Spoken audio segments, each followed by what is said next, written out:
Well, they finally did it. After 70 some years of denying, the government has finally admitted to the secret space program in the form of letting President Donald Trump introduce a new program called the Secret Space Force,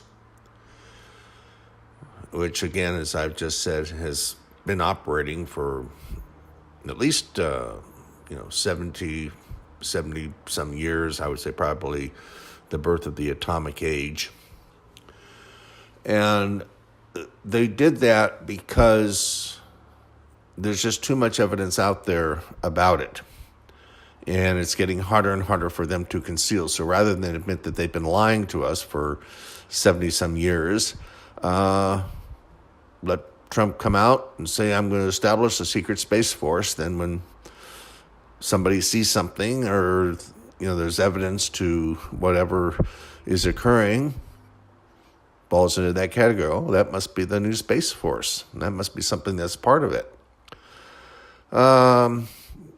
As to the Corey Good matter of trying to get a copyright over the term Secret Space Program, the abbreviation SSP, I encourage all of you to get as many websites, information up with those terms on them, because nobody has the right to engage in copyright. And that's the problem with this crazy field of ufology. You'll have people who will try to pick out words and phrases and try to make money off of it.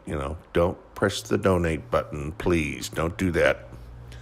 That's why I like UFO Watchdog. I'm going to put a link there too underneath the clip, because UFO Watchdog is actually run by somebody who was formerly with law enforcement. So they're trained to see bullshit.